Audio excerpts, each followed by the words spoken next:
Good morning, everybody. In a few minutes, we will start with the third day of the European International Scratch Conference, something like that. But before we start, shouldn't we put the lights off? Do you see it? Can people read the screen more or less? The first line, maybe? Happy birthday, Jacob. Jacob was our youngest, I think the guy from Mexico, Owen, was even younger, but Jacob was a very young presenter and he reported on his 4-year experiences running Scratch clubs. Today he's getting 14 with his twin sister. He's here and, well, let's just sing a small song, yes? Is he here already? No. Jacob, where are you? Yeah, I'm on screen for a second.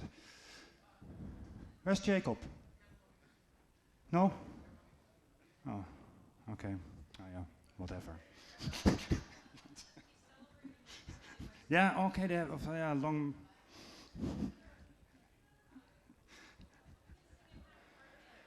Yeah, okay, we sing happy birthday on lunch and please remind me I have a present for him. Okay, Friday, third day, third theme. We've had a wonderful imagination theme on day 1, a tinkering theme on day 2, and that's all very, very nice for all of us, but we want to reach out further.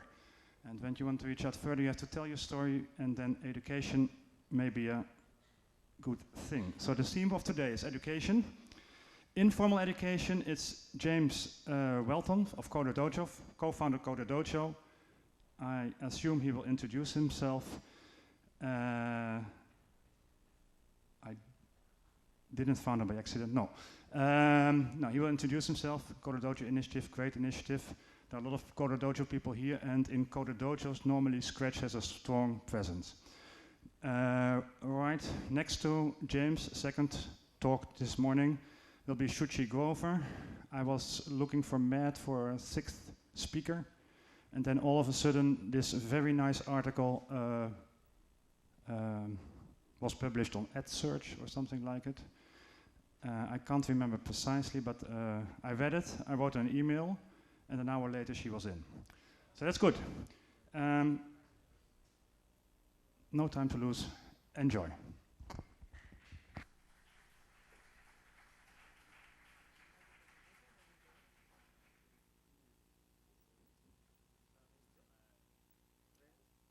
Yeah, so just some technical difficulties, as you know.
So hello everyone.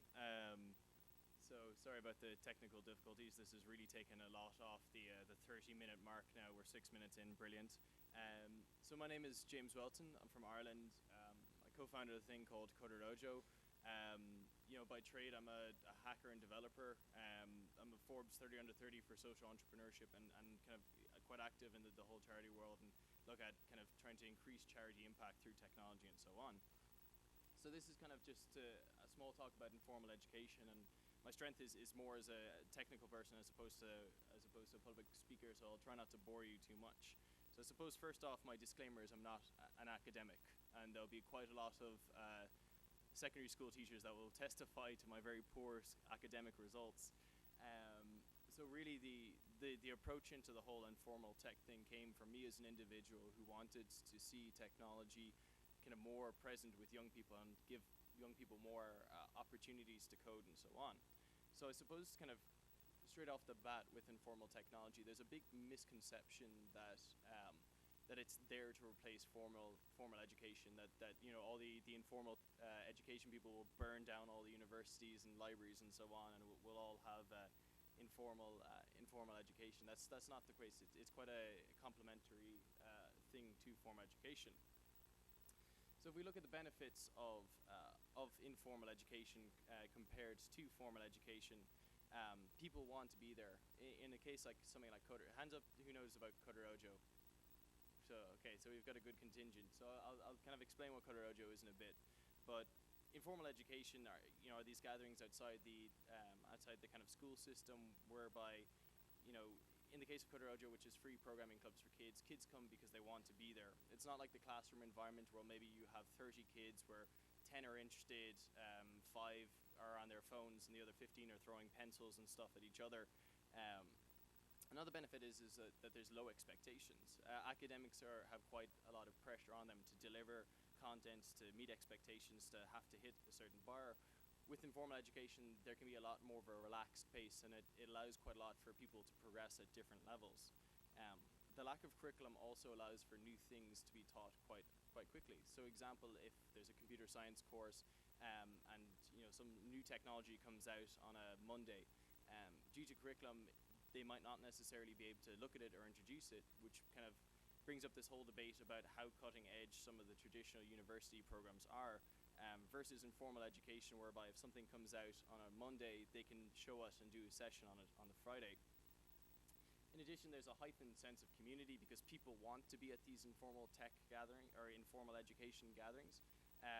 You can reach underprivileged. So in some countries whereby there are education fees associated with certain courses, for example, like maybe in America, whereby university is paid for.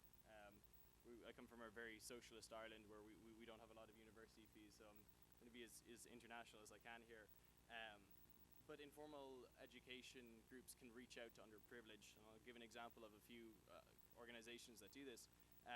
And they also can target specific minorities. And again, I'll give some examples of it later on. Some negatives to informal tech or to informal education. They can miss out in certain aspects of the field. For example, in Coderojo, where we teach kids programming, if everybody in the world was to die, bar kids in Coderojo, they wouldn't be able to do machine code. They wouldn't be able to do assembly. Because very much so we focus on the production, the end results, and so on, but some of the theoretical aspects are sorely missed out on. In addition to the pedagogy isn't down to science. How we teach the kids, how they learn, and all that hasn't been tried and tested and reformed.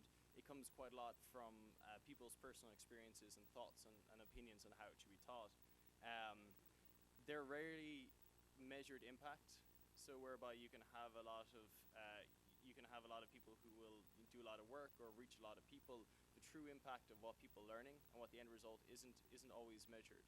And I think this is because informal education tries to stay away from tests and exams for its own health, but at the same time it's difficult to quantify what these kids or people who participate in informal education groups truly know. You also have an issue of ego and complexes in that when you have an organization that gets quite big, a lot of focus will go on the prestige of the organization or the organization's success over another organization, as opposed to truly delivering on the original mission. And also the abuse of vanity metrics, in that people will talk about how far that they've gotten or how many people that they've reached, instead of the actual performance of each person coming to it, or the average ability of each attendee. I know this is all really serious and boring, I'm sorry. This isn't what people want to hear at kind of 9:30 in the morning, but it's all leading up. So if we look at how an informal education organization or movement begins, so I'm going to use Kudorojo as a case study. So Kudorojo at this current moment in time is kind of has over 200 registered dojos across 23 countries. So it was started about 2 years ago, and it's very quickly scaled up internationally, and I'll talk about how that came into play. With it, there's over 10,000 kids regularly coding. We've seen it spread from the very small island of Ireland. We've spread it across, like it's been spread across Asia and America and Europe. We've found out some interesting things whereby we've set up specialized dojos to cater to children with autism. We've gained quite a lot of support from, I suppose, mainstream politics, that we've held Kudorojos in the Irish, European and Scottish Parliament. We're looking at the White House soon. We've had a real sign of the organization's maturity is that we've had 2 Kudorojo conferences that have been run by volunteers, and a real volunteer and community aspect. It's a decentralized movement. We've had an incredibly high demand, in that we saw that it wasn't just specific to my hometown where I started it, that our record book out was under 1 minute. So temporarily we were more popular than Justin Bieber. Everything is free and open source, and we have a socially conscious ethos that we get kids to help other kids. You know, we discourage hacking of the bad kind, which is malicious. We say that you should open source and try and use your ability to code to make apps or websites or something for local causes or charities and so on. And a few of the people that we've worked with or are continuing to work with are the likes of Twitter or GitHub and Raspberry Pi and so on. So we've been recognized as a very beneficial thing. So how it starts off is that you have a founder with a very intimate knowledge of the issue. That was me at 13. I like to think I've changed a bit since then, but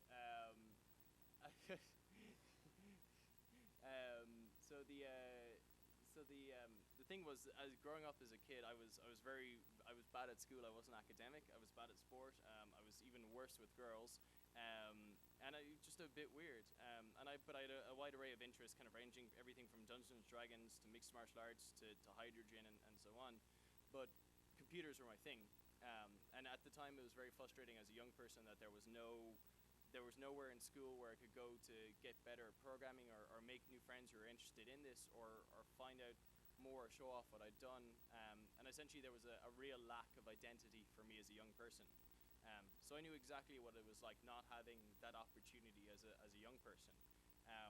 But I continued on and kept on programming and did stuff like I hacked Twitter once by being able to take over their iPhone app, or I would I wrote Twitter robots that would find students freaking out about their exams, and it would tweet back the exact days, hours, minutes, and seconds left to their exams. Yeah, that was I think we caused the first Twitter panic attack. Just trying to be creative as well and do stuff like, instead of the traditional text-based CAPTCHA, making stuff like to validate that you're a human, you would just have to play Pac-Man. It's all very good. So then there was a catalyst of just winning this award, winning this small iPod Nano with it. Pink brought out the color of my eyes, and just did some hacking around it. Found out that there was stuff you're able to do that you normally couldn't do. Posted this up online, tweeted it, went to bed, and it was all over the internet the next morning. That's a very interesting conversation with your parents when you say that you're all over the internet, but thankfully for the right reasons. In addition, it kind of got wide acclaim. So I mean, the video that I'd put up in about 3 days had amassed just under 500,000 views. So with kind of all this, then that I'd kind of essentially proved myself while still in my final year of school, I was invited to speak at a conference, met my co-founder Bill, and this is really when stuff started coming together, because again, as a young person who had intimate knowledge of the problem but yet had continued on and progressed, there was a real opportunity then. I was given this platform to go do something. So we had the first iteration of what would later go on to be Kodorajo. It was very simple, very humble beginnings. So given my terrible academic track record, when people heard that I could program, they said, well, you know, if James Whelton can program, then surely any idiot can program. So people in my school were then interested. However, there was a bit of an issue in that we weren't quite allowed to start a computer club in the school. So I kind of told people to meet after school on a Thursday in this kind of quiet room. So it was almost like a fight club, but with keyboards. So I assure you that's not quite the tone anymore. But essentially, as a person who had started it, all my previous experiences of being a founder with this intimate knowledge of the issue, particularly as well, because I'd gone in my kind of search to learn programming as a young person. I'd done everything. I'd bought a lot of books. I'd slipped into computer science lectures to see how it was taught there. I would hack things to see how they worked, and I got quite a good idea of the various pedagogies around teaching. I found that quite the university environment, where you would go do an hour of lectures and then be put into a lab for 3 or 4 hours, wasn't particularly conducive to a young person. In addition, that if you're a young person trying to learn programming, having something very visual and having something you could quickly see results from was very encouraging and would keep you going and would really fuel you. So once we had the core of our Kodorajo was and how we'd like to teach kids and so on, we kind of moved on to this aspect of organizational development. And this was quite interesting because it manifested itself in really connecting with this community of people who had started dojos and trying to, as a community, bring Kodorajo to the next level. So as you can see up there on the far left, we have Zen, which is our open source dojo directory system where people can go register their Kodorojos and keep all the information on it. We have Kata, which is our knowledge base where mentors from all around the world will contribute their lesson plans and what they've learned and so on. And it was very weird to see in Tokyo them using a lesson plan created by someone in my own hometown. Made the world feel very small. In addition, just to creating a better site with more digital content. And as an organization, that's still something we're trying to get better at, connecting and having a more connected community and having more people contribute and trying to make it better.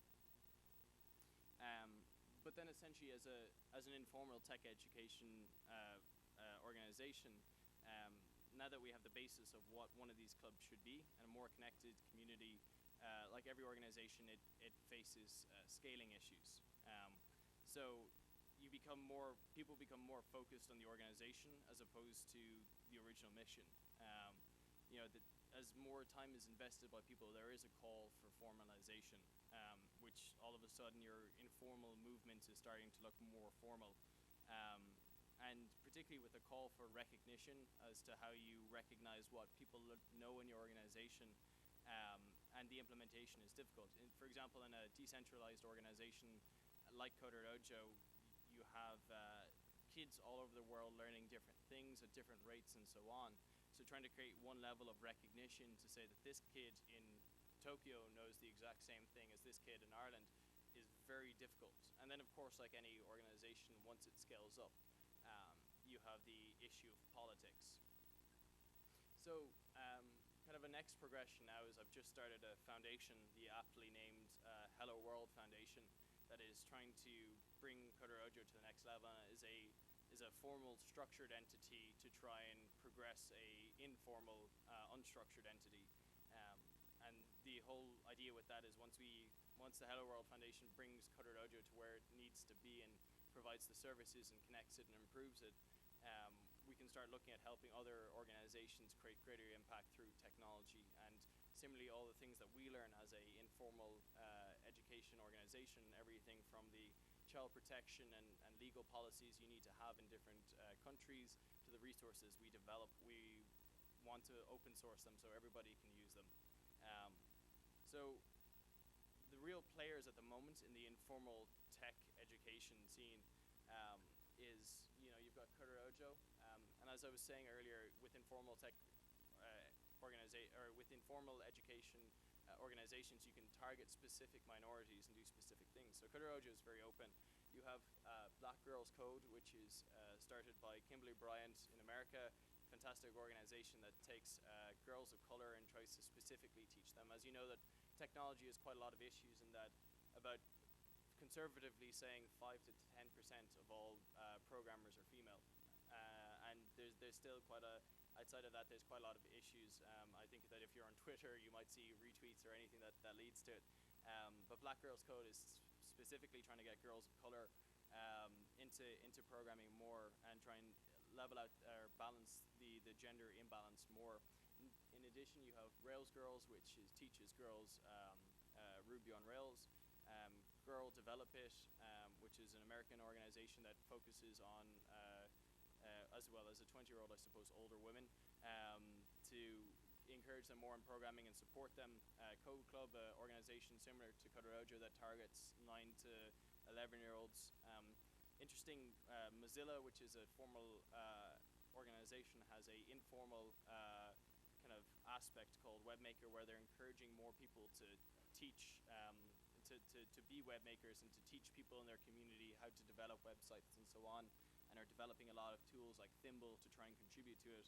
In Berlin, you have Open Tech School, and this last one, Dubstarts, is an interesting example because Dubstarts is a community meetup in Dublin, but as a kind of meetup for entrepreneurs, they've actually started now doing coding lessons because there's such a demand from entrepreneurs to learn this. And I suppose outside of the traditional teaching young people, there is quite a bigger sphere that wants to learn programming. So I suppose finally, because I know that I'm running kind of close and Shuchi kind of was like, don't run over, don't run over, don't run over, and I think we want to do questions at the end. The relationship between formal and informal education is symbiotic. You know, they really need each other because formal education started off as informal.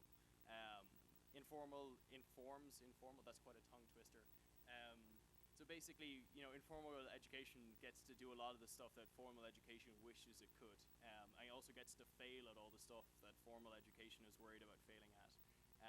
But informal education takes a lot of content developed by formal education and guidelines about how stuff should be taught by formal education as well. So they're quite a symbiotic thing, and it's not as if they're one against each other. They're not in competition. So with that, I will draw it to a close.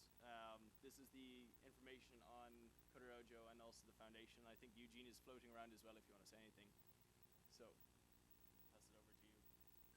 Or, do you want to do questions? Or? Yeah, sorry.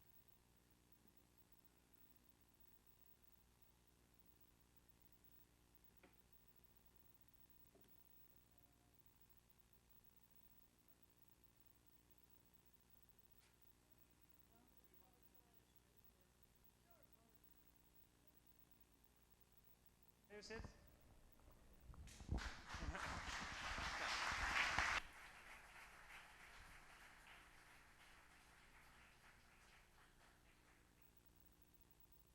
Thank you, James, for this very inspiring talk, and that you dare to give a talk at a Scratch conference with all the hotshots there without using the word Scratch.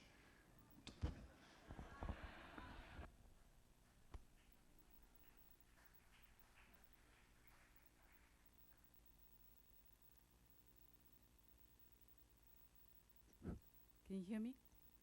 Okay. So this is my first presentation in Prezi, and my guess is if boredom doesn't kill you, probably the dizziness will. My theme is balance, and I think it picks up exactly where James left off. And even though we didn't coordinate our talks, it's great that he ended where he did. So life's all about, so the theme is balance, and as you can see there, and life's all about striking a balance, and we make so many choices every single day in an effort to strive a balance and balance competing tensions related to what we eat, how we communicate, how we work, balance between life and work, balance between maintaining our privacy online versus sharing personal stuff. Balance between our political news and views. That's a poor attempt at US-centric humor. But you get my point. Basically, it's our goals that usually end up, helping us achieve that balance and making the decisions in order to achieve the right balance and resolve the tensions. And education is no different. Teachers constantly strive to strike the right balance in classrooms every single day. The balance between structured learning and unstructured learning, between scaffolds and guided inquiry and discovery learning, assessing a process or a product, individual work or collaborative work, the list is endless. And not surprisingly, it's the learning goals that usually drive these decisions. That's the nature of the formal education beast, right? So my charge here today is to talk about computational teaching and learning and Scratch in formal education settings.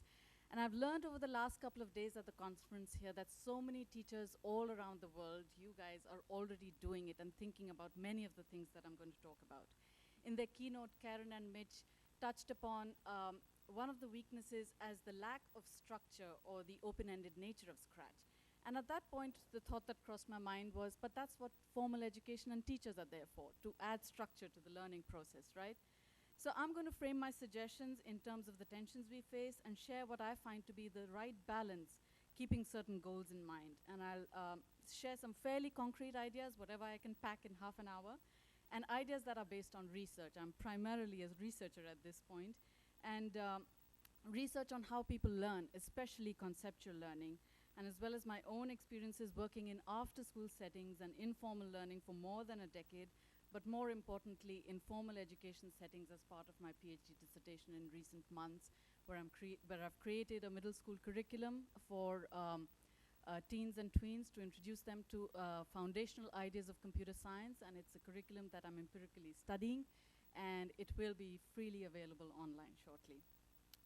All right, so rewind a few years when I was working with children in after-school settings in India, as well as with teachers in classrooms there on providing children with computationally rich experiences. And as it happens, I should add, these were inspired in large part by my experiences as a graduate student at Harvard, where I volunteered on workshops with kids at the MIT Museum as part of these projects that were being run by the Media Lab. And kids were designing and programming artifacts using the Media Lab Cricket, which I believe was the inspiration for the Lego Mindstorms brick. And the workshops were part of this grant, of which Mitch was one of the PIs, as it turns out.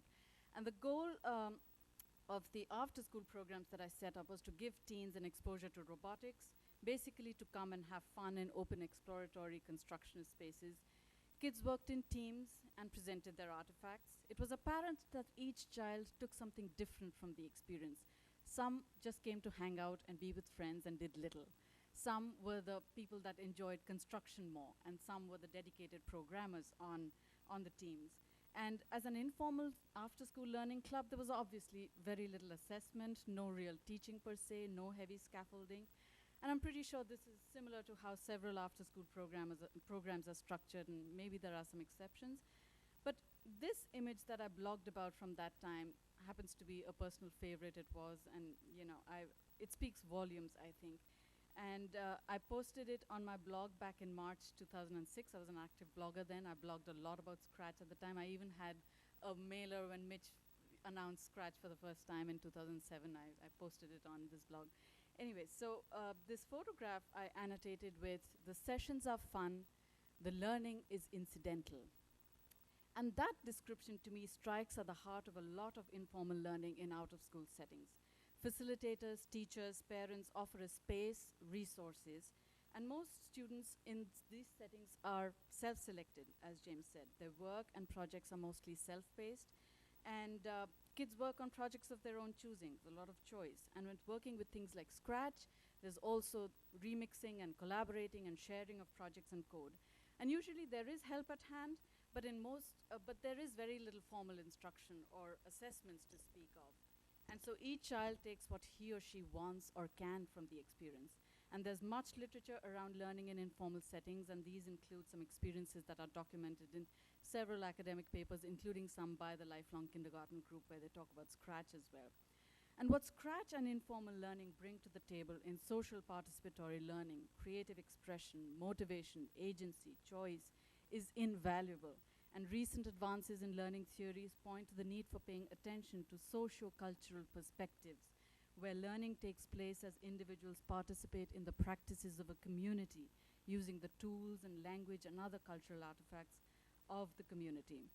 And James has already shared several great things about all of this. But I want to briefly touch upon the flip side, which he also did. And this has been found via research. Children often use programming constructs without realizing what they're doing, or build weak or incorrect mental models of how programs work, and use some of the simpler concepts more often than the more difficult ones like variables or Boolean logic. Wow, this is so different now. And so we don't know exactly what they're learning, what they're understanding. And formal education is much more about intentional learning and assessment.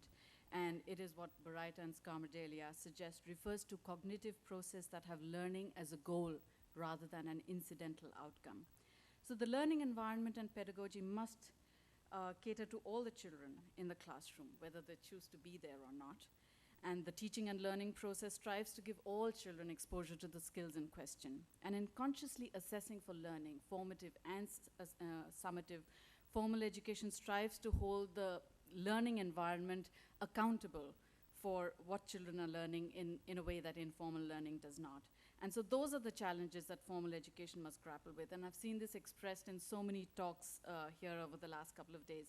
And it was really heartening to hear David Cuarteyes's, or as he introduced himself to me, David Fantastic, him describe his experiences with Arduino robotics in public school settings yesterday.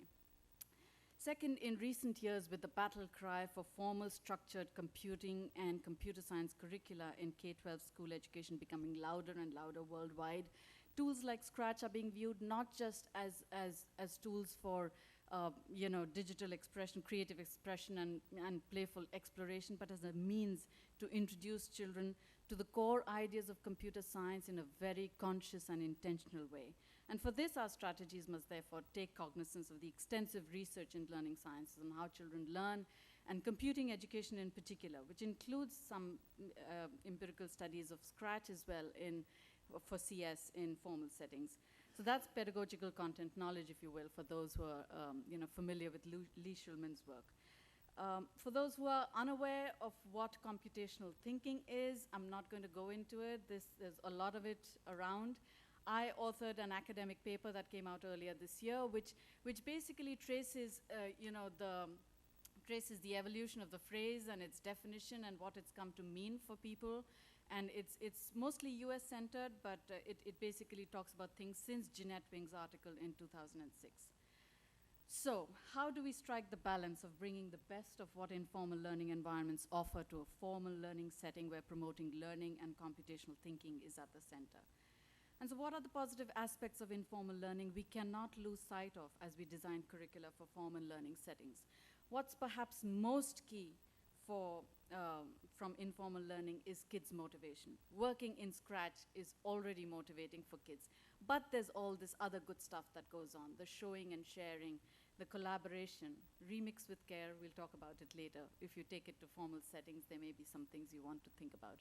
Choice and creativity, collaboration, exploration and inquiry. And so on to formal learning settings and how best to leverage learning from Scratch, employing pedagogies that promote deeper learning and development of computational thinking. Visual and block-based programming languages that avoid issues of programming syntax and give instantaneous feedback on the program and help kids focus on designing and thinking and creating are great for introductory programming. And so it's a great starting point from a computing pedagogy perspective for using Scratch. But we still need to teach or consciously scaffold the learning process through guided inquiry. Programming and computation doesn't come very easy to several kids. In addition to introducing kids basic Scratch, as they start creating Scratch projects, We must find ways to model algorithmic thinking and make it visible, decompose a problem and compose the solution, deliberately make mistakes as we're teaching them now and then, make semantic errors, things that are common with novice programmers, forget to initialize a variable perhaps, and demonstrate the importance of initialization, and also show that that's what programming is all about. You make mistakes, you debug programs, it's all right. And model debugging, show how to isolate the problem area and have kids do debugging exercises as part of the learning process. Work through some worked examples of programming, model code tracing, explain code in plain English, encourage kids to do the same, project a piece of scratch code and have students trace through what it's doing and why it works. When kids trace and read and understand code written by someone else, have them explain the algorithmic flow of control and the role of variables. What is this variable doing? Is it just holding a value? Is it playing the role of a counter? Is it an aggregator that's keeping some sort of running total? Code tracing has been found to be very highly correlated to the ability to write good code. So the skills go hand in hand, and a lot of these things can be co-constructed with the class. Solutions can be co-constructed with the class, and all these things that I've talked about can be whole class exercises.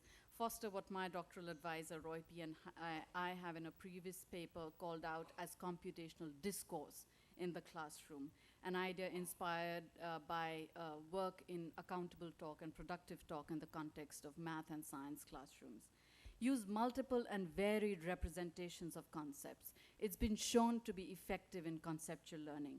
Work with text with program code in plain English, in pseudocode. Show them textual versions of the programs in Scratch. That's a feature in Scratch sometimes people aren't aware of. And mix programming tasks with other, pure programming tasks with other computational activities that involve the use of, tangibles and things like Connect and robotics with or without Scratch. We've seen some wonderful examples of those things here over the last few days, work of Connor Hudson and Wolfgang Slaney and Stephen Howell, and using the Arduino and Raspberry Pi. And of course, the challenge is that children get bored easily if you only keep teaching and have classroom discussions. Of course, they want to work in Scratch all the time. So balance instruction and inquiry by posing the right kind of provocative questions and programming assignments to get them to pursue their own inquiry and work on relevant Scratch projects. When you discover more than a few kids struggling with something, maybe demo it or show it or explain it and push the understanding and discourse forward. The context or problem in which ideas are introduced and explored is also important. It's something my other advisor at Stanford, Steve Cooper, talks about all the time, underscores the need for kids to learn these concepts in the context of animations and games, things that Scratch is good for. Teach nested loops through showing, those pretty spirographs. They'll remember it. And these also help underscore the idea of creative computation and bring out the beauty and joy of computing. I'm borrowing that phrase, Dan Garcia. So problems and projects that kids grapple with need to be carefully picked, keeping in mind all these aspects. At all times, be cognizant of the context in which kids are learning and exploring new ideas of computing and the depth of the computational thinking that's being employed. So for example, a lot of kids enjoy creating storytelling, creating stories in Scratch. And it's great for enforcing the idea of sequences and coordination. But be cognizant of the fact that different types of projects motivate kids to use different kinds of computing constructs. And this has been borne out in past research. Students creating games use the most amount of variables, if statements, and loops. Students creating music videos, for example, use nearly as many loops as games, but far fewer variables and if statements. And students creating storytelling projects use the fewest loops, variables, and if statements. So if they want to create stories, encourage those stories to be interactive, perhaps, so that they can use some of these other computing constructs other than just coordination and sequencing. So we need to balance projects of students' choice with projects that align better with learning goals.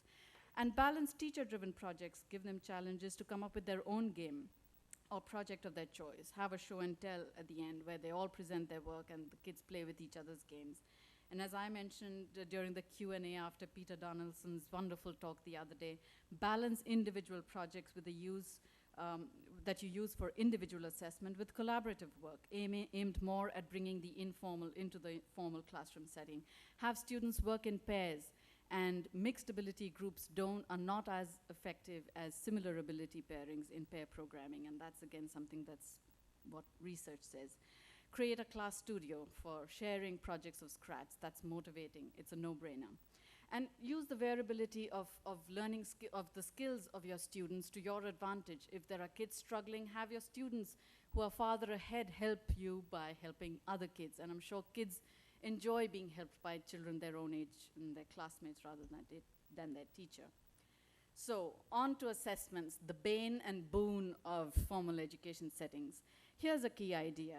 Designers and developers of curriculum, instruction, and assessment that aims to promote problem solving and metacognition should use modeling and feedback techniques that highlight the processes of thinking, rather than focusing exclusively on products or programming artifacts.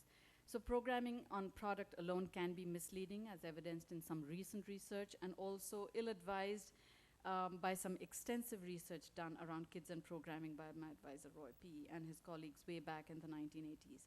So the key is not to make the end goal to get kids to have a working piece of code or program. Assess the process and the thinking and the product as well. There's a fantastic paper written by Joni and Elliot Soloway in 1986 that was titled, "But My Program Runs," with an exclamation mark, that speaks to the issue of poorly constructed code, kids thrashing about while coding, using extraneous variables and whatnot, and somehow getting the program to work in the end without realizing why it works. And they base their critique of working code on the ability to communicate to others who are reading the program. So it comes back to the idea of others reading others' code. In fact, Karen and Mitch in their 2012 paper revealed that when some kids are asked to explain pieces of their code from their projects, why they use some construct or what it did, some kids are unable to answer. That may also have to do with kids in an informal setting, remixing or borrowing code from other kids without understanding why. So, formative assessments, frequent and diverse, not only to make learning goals clear, but to provide feedback, and this can involve self and peer assessment as well. Initial assignments of Scratch don't need to be, create a program that does this or this. Don't present them with a tabula rasa. Some kids just get blocked when they're faced with that. So give them a partially written program and have them complete it or modify an existing piece of code. Or there's something called Parsons puzzles that's being researched in recent years, where they give jumbled up blocks of code in the program, and kids have to put them in the right order. In Scratch, that's so conveniently done. You just present all the blocks that are there that the program needs, don't snap them, put them in jumbled order, have the kids think through. They already have the building pieces of the program before them. So assessments must balance targeted programming assignments that require the use of specific constructs that you'd like them to grapple with projects of their own choosing, and those could become more open-ended as kids become more comfortable with the problem-solving process. But regardless of whether kids are creating programs of their own choice or something that you have assigned to them, individual feedback for programs that's explanatory is important. What's good about a program? What could be done better? Aim to foster good habits of programming. There's this paper out of Israel that talks about habits of good programming in Scratch, and so it would be wise to look at that. And if they don't need those extraneous threads or blocks or variables, point that out to them. This paper describes some of these things. So assessments can be leveraged also for code tracing and debugging, and not all need to be tackled with Scratch. I think it's important for kids to debug even outside of the Scratch environment. So here are a couple of buggy pieces of code. This one is fairly common. Kids override the answer variable without realizing that variables can only hold one value at a time. And here's another one. I don't expect you to debug it right away. It's the Guess My Number program, an assignment that was inspired by Dan Garcia's BJC course. And where do I get these examples? From pupils, of course. Faulty pieces of code that students submit are priceless that way. You use them for future discussions. Don't name the source, of course, but project them and discuss what was wrong with the code. Know and understand common targets of difficulty. You'll find that many children have trouble with the same kind of problems, the off by one error when they're working with while loops or repeat until loops, or they don't understand what the ending value of a variable will be at the end. And for example, this set of questions looks at kids' understanding of variables and variable assignment and variables as counters or running totals. And these are common bugs, usually stemming from weak mental models of how variables work. Saeed Denadi in the UK has done several papers on precisely these issues. And in fact, I'm in the process of aggregating what I think are meaningful programming assignments and questions that get at these key ideas, and I'm just thinking of a good way to share them widely and broadly, and maybe others could add to the corpus. If people are interested, we can talk about it. So for all these reasons, it's important not to assess the artifact alone. To illustrate my point, I want to show you 3 very quick videos, distinct submissions for an assignment requiring kids to create a game. Nothing fancy, but some of the things going on take some doing.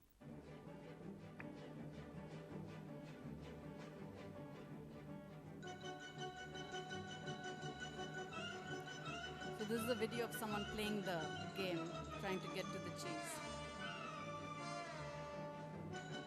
And you have to not hit the wall, because there's that hits variable there that counts and you die after.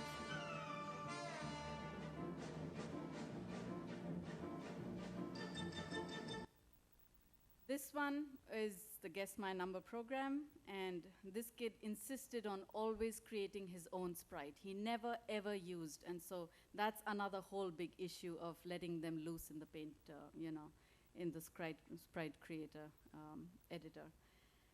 You get the point. And here's another one. It's a quiz.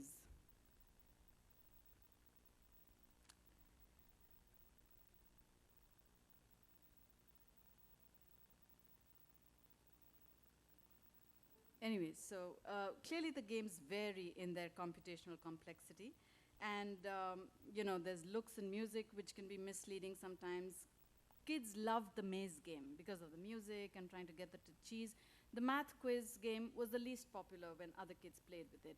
And I want to illustrate the point that the projects, some may score higher on engagement, but not on computational complexity. The math quiz, no one wanted to play with that one, but it packed in the most kind of computational complexity. It's generating random numbers, repeat untils to check the right thing, keeping 2 scores, reducing the score if it was wrong, and increasing it if it was correct, and all of that. So you need to pay attention, not be distracted by, or have a rubric which pays attention to both engagement as well as computational complexity.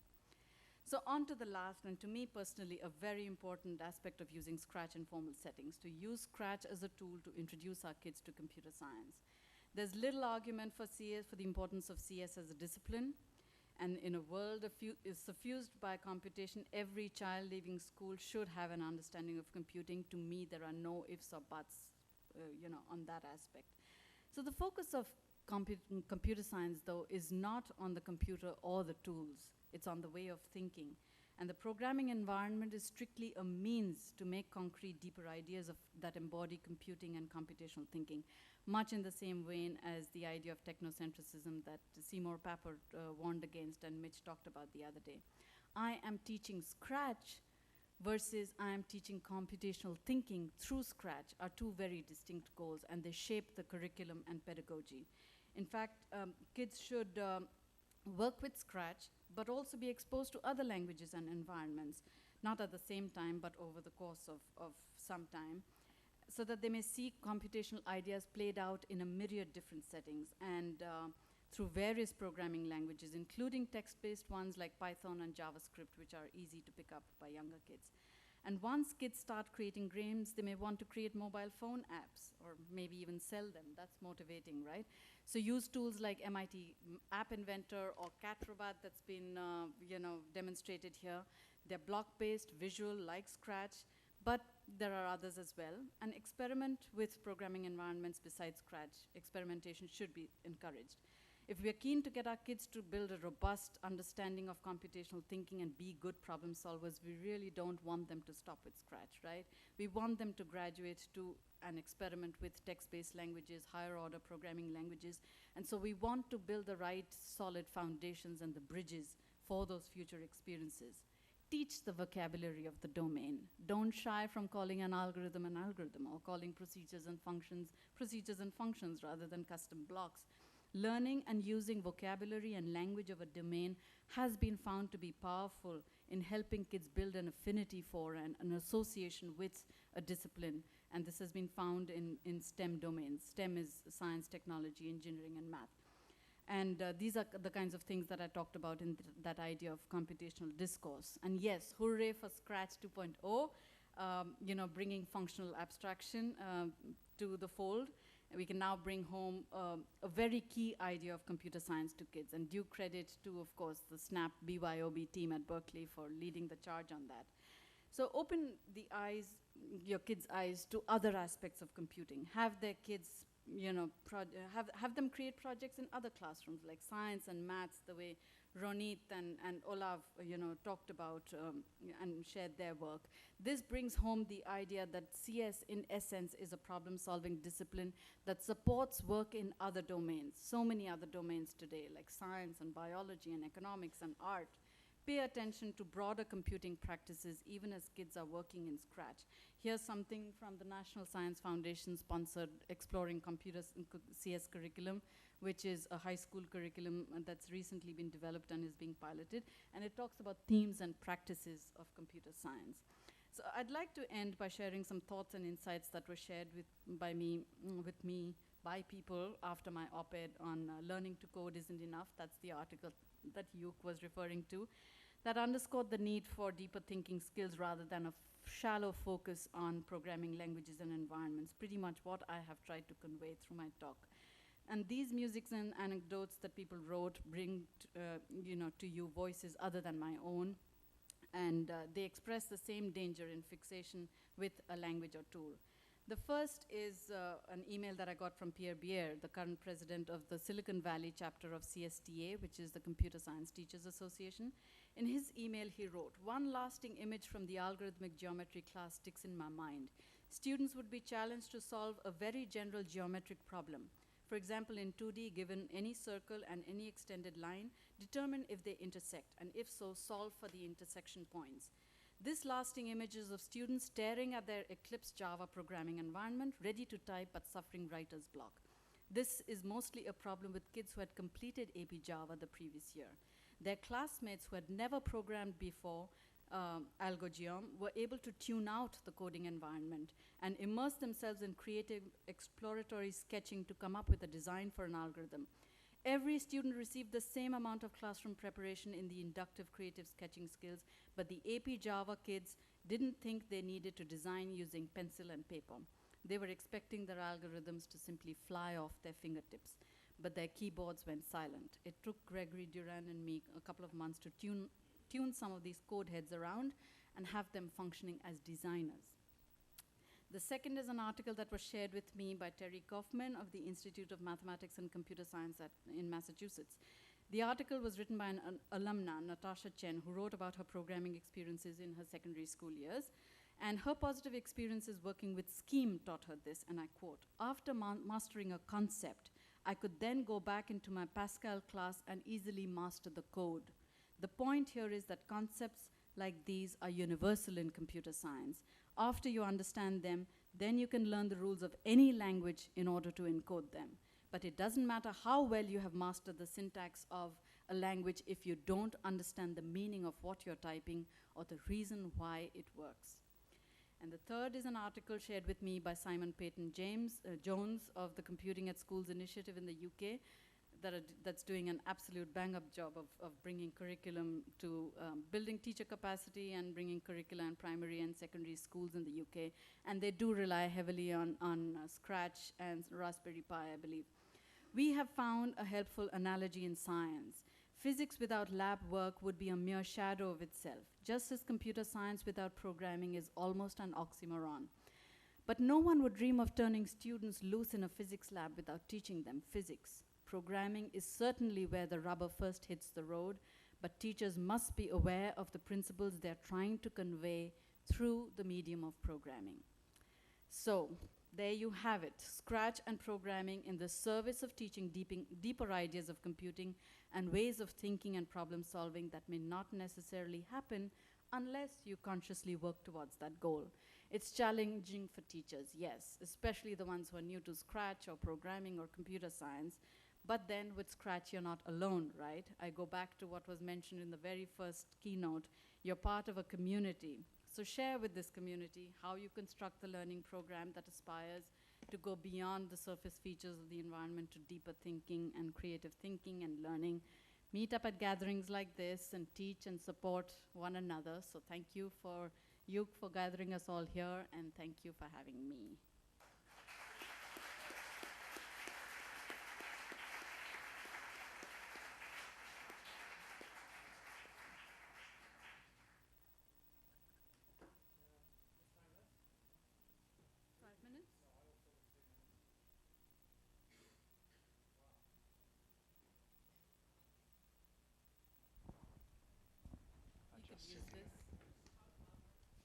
Okay, well, thank you. Thank you, Shuchi. Thank you, James. There we have a mic. Incredible. We had a great keynote speakers day 1, great keynote speakers day 2, and you're just doing up. And I'm glad we recorded it because it was much too much for me. Yeah. Thanks. And funny when I want to say something.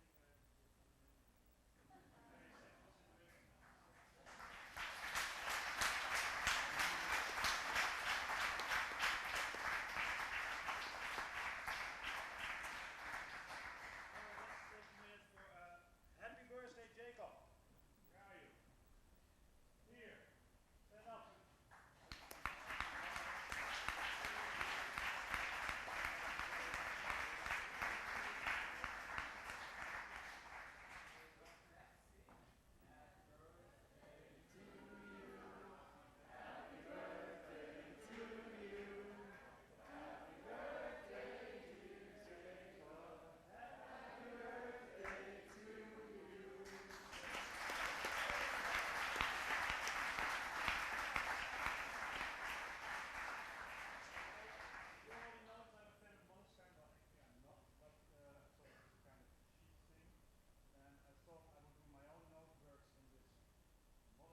Barcelona guide, write your own travel guide. I didn't use it. It's a leftover, a second hand, but yours. Thank you.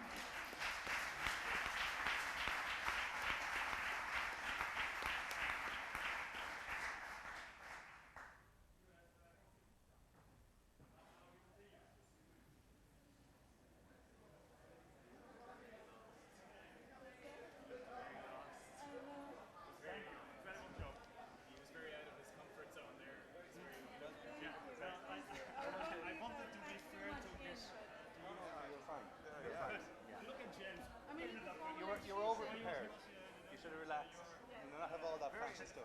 Yeah, brilliant. Very good talk. Packed a lot of stuff. Yeah, yeah.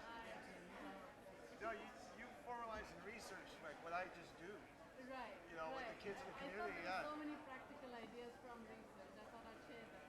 I'd like to get together with you or exchange URLs or emails, and you've got a lot of nice links to research that I would be interested in. Yes. And yourself as well, yeah. Thank you so much. Okay. Talk to everybody. That's great. Great talk. Thank you. I hope you guys. No, but that sounds good. Yeah. What time is good for you? Yeah, after breakfast would be great. Yeah, I'll be around. So some of these ideas make sense to you? Okay, brilliant, excellent, thank you. Right. You have to. Yes. Thank you so much. Hi, good to see you again. I love the whole thing. Oh, I'm so glad. And I'm middle school teacher, so I can't wait until you put your Hey, absolutely. Sure. Yeah. And I love that you had all the research. I have to go read it all now because I've been pushing for my students. Yeah. Whereabouts in New York are you and based? research makes a difference.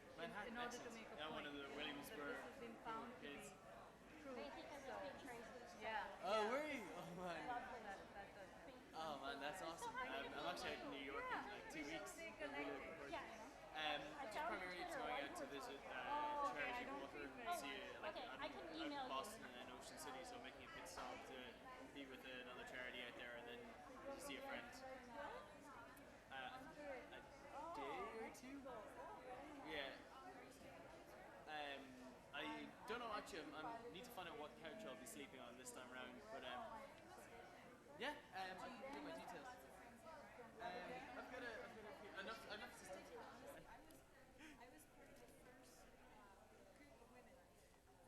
Oh really?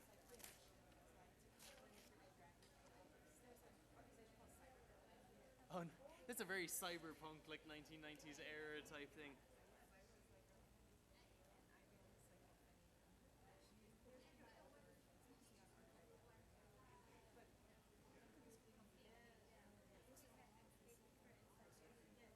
Um,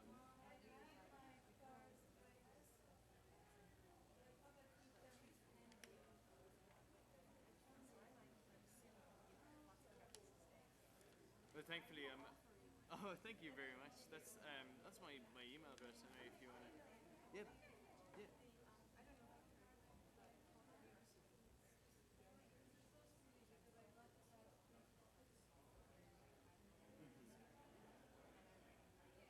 Oh, brilliant.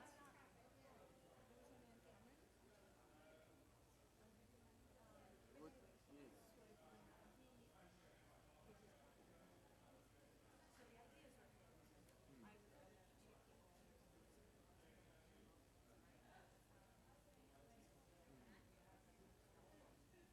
Yes.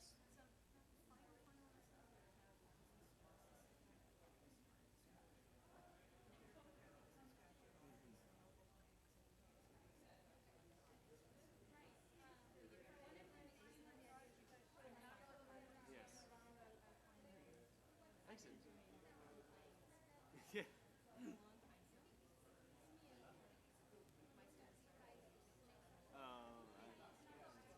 That's brilliant, though. That's exactly the stuff that should be encouraged. I mean, going on just beyond the whole full dimension of kind of like playing with scratch and interacting. That's it. Like kind of taking it to the next, taking it to the next level. Like that's brilliant. Sorry. No, it's only recently now that I've kind of started like trying to engage more with the American formal American education system. So it's like I kind of like and people like I know in Boston or MIT or NYU.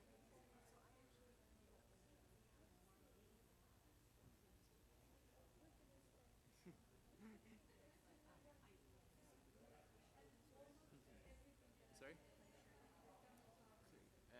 No, geez, I feel very insular now. That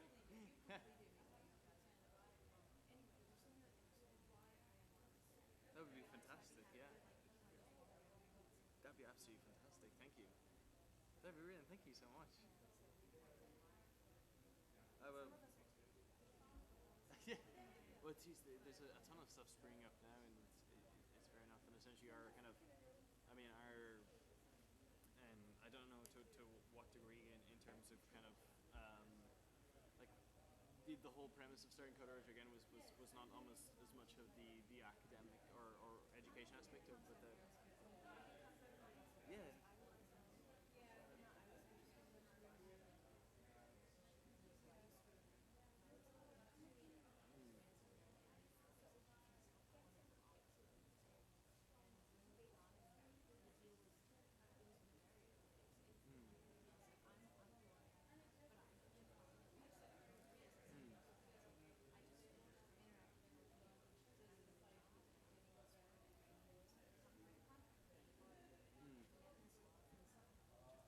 Oh, no, cool. That's awesome.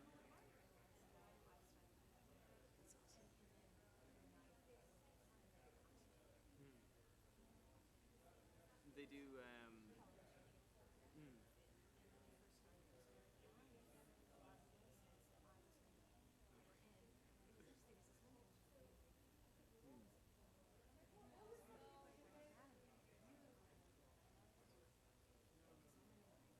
oh,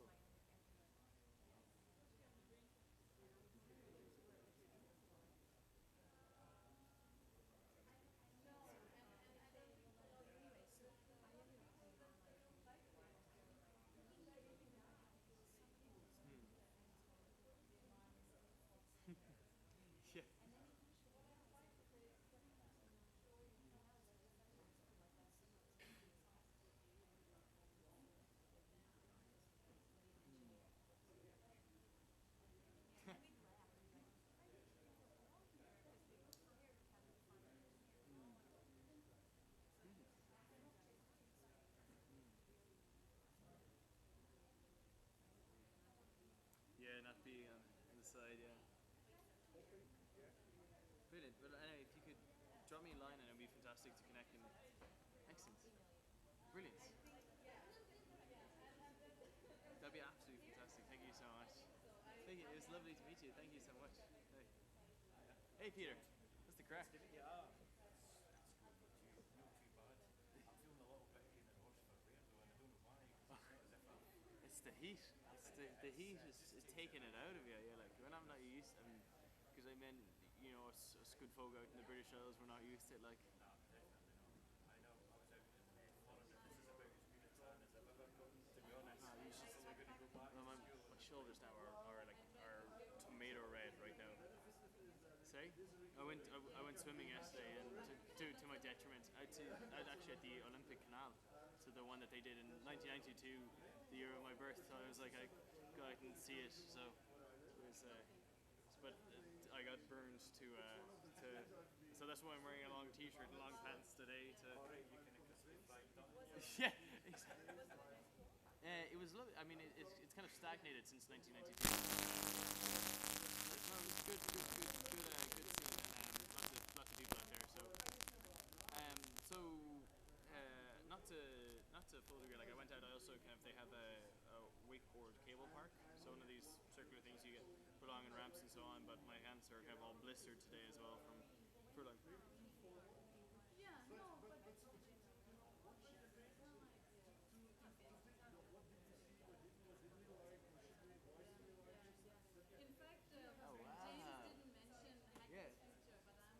Yeah, it's brilliant. Thank you very much.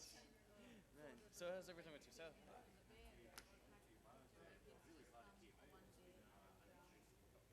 Good mix of people, like, isn't it? Yeah. Yeah.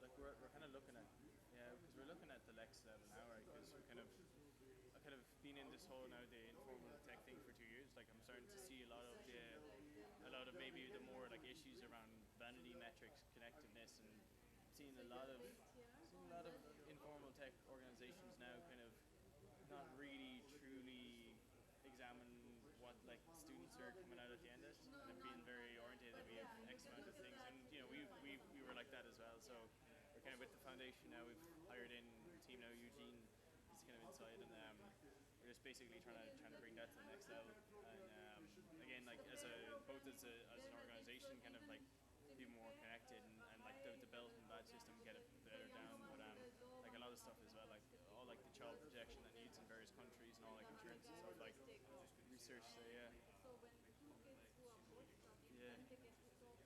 So it's now just over 23, but like I mean, some of them that's just like only 1 or 2 in, like so again, like very very vanity metrics, but like at the same time, like we've now gotten some funding, so we can invest in doing that and just kind of give it out to the wider community of people.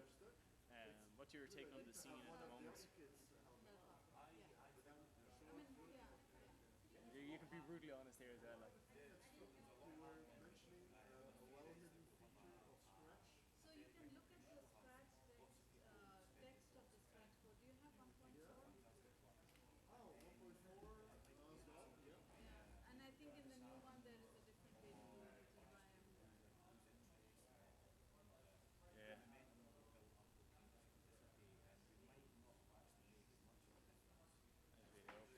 We kind of flared and it died out.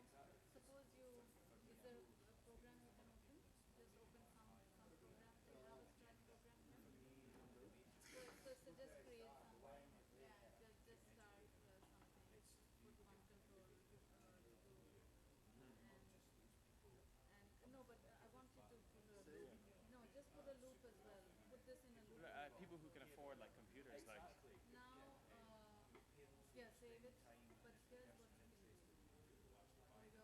Dutch. Yeah.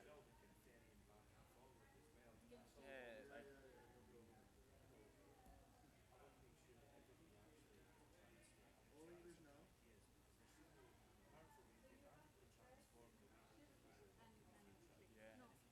I need to save it.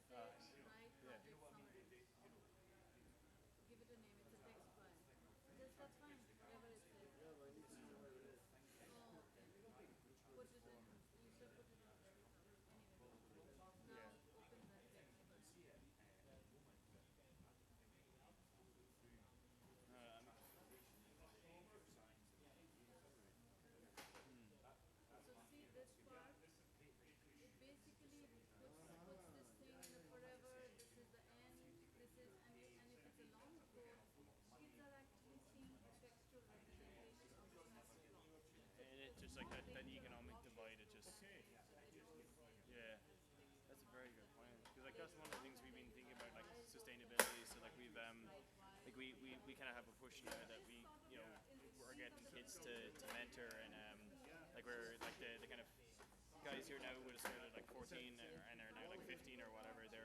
They're coming back to run clubs and even there's a contingent here from Coderode in Belgium, 12 of them here who are there once they're in a few months now they're all going to go out and set up their own. So we've been thinking about that like that kind of stuff as well, how to make it sustainable, but like also the stuff as well. So whatever about like the first world, like one of the things I've been trying to get my head around is like third world, like how you because if we have a case where all the first world countries like get really technical, like the third world is gonna have a very tough time catching up. So but it's I know like electricity, will someone get robbed on their way to the session, like so it's a fun one to try and figure out.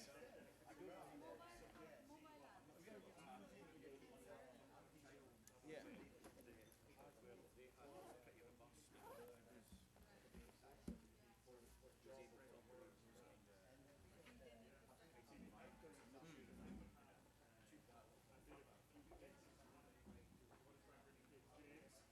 Oh, he took the dongle. There's, yeah, you said you had one. All the local people that are here, and they'll all get a photograph with you standing in front. Okay. So we'll actually we'll head out to that now. This is what I was talking about. Yeah.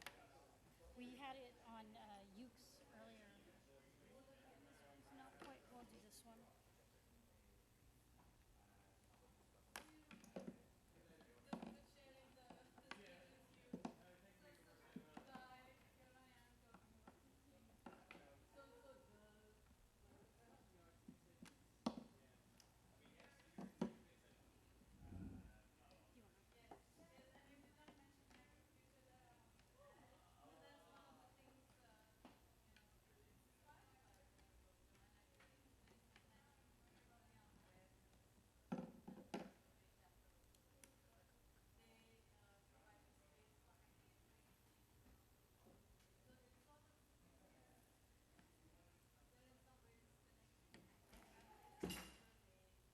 Oh my goodness. What is This is his bag. that? Pretty recessed down there. What else do I have? Yes. What's your name? Carlos. Carlos. It's nice to meet you. So you speak after me. And I have to do it one more time. I'm gonna try. I think it's too long, so I'm gonna try to go too fast. Okay. Me too. Yeah. Should be good to go. Very fast. Oh, okay. So let's see what we have here. ¿Quieres probar con este de una vez para que ya I'm not sure. I'm gonna ask the Citilab person just because she has a separate. What is the order? Carmen first, I think. Yeah. See? Yeah. Okay. But you can go first. It doesn't. Okay, I'll go first. What do I need? We just need to make sure that they Yeah, can do this. and so I'm that I gonna can- go ahead and check that out. Okay, great.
I'm sorry. No, no, it's good.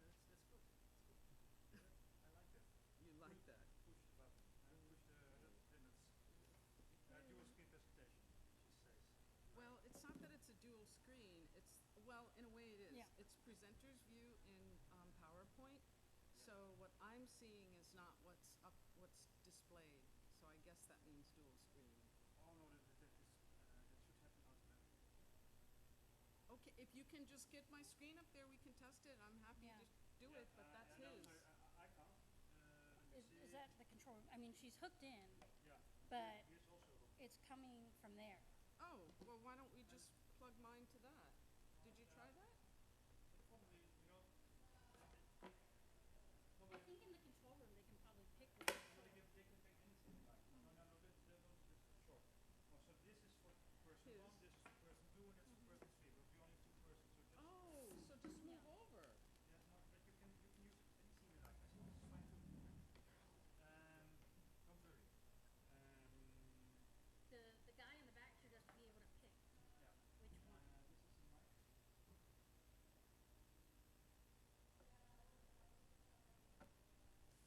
Okay.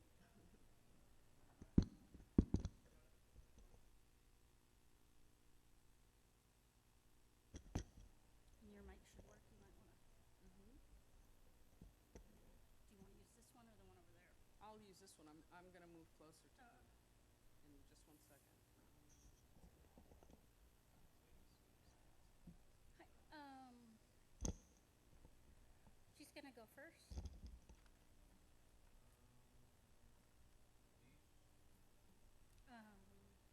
We want her first and then him. Mhm. Can we try hers?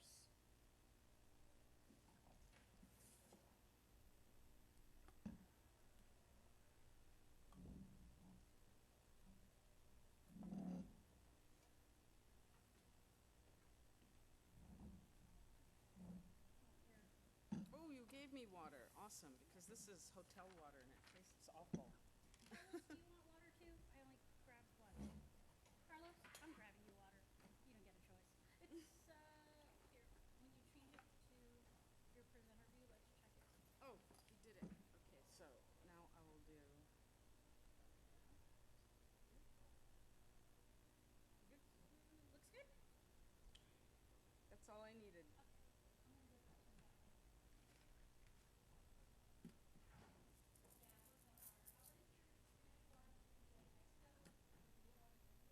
No, well, I'm sure you can drink it, but it has a funny taste. Huh?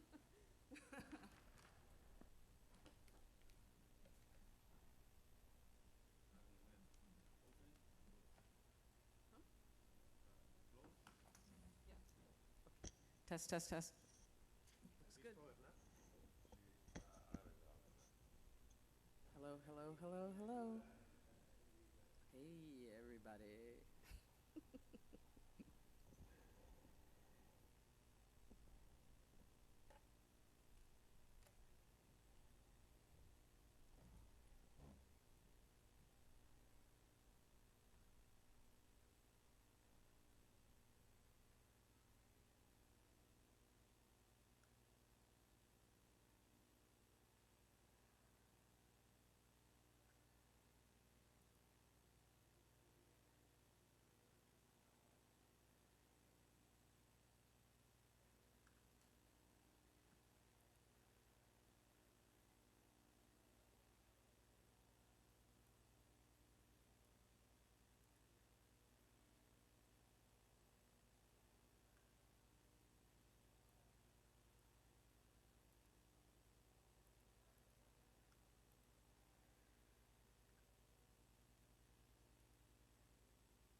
Hola.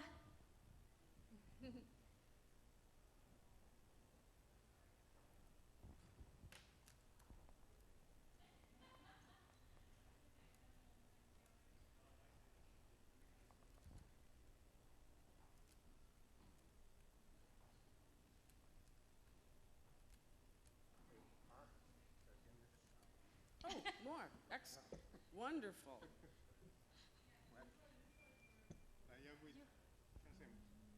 You'll get thirstier. Ah, bueno. Got you one too. De nada. One is good. Thank you. No, no problem.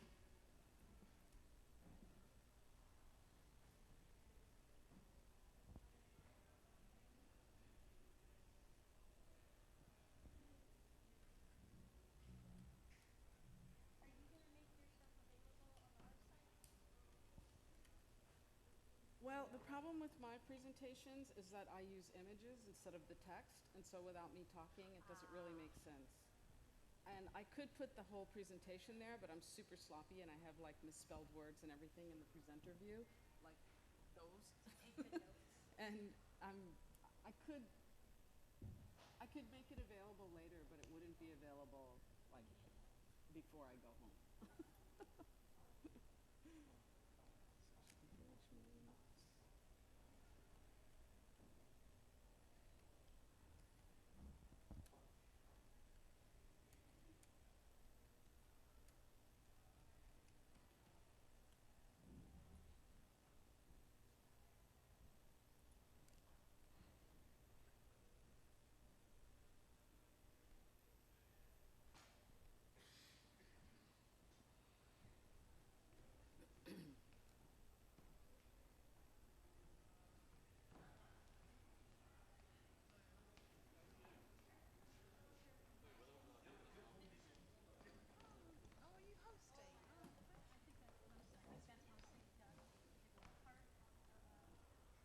Wait, I have 3 waters and you have 2. Do you think one is hers? I think she brought them. She brought us 2 and you brought us 2. Oops, you brought us 2. Oh no, this one's open. Maybe she.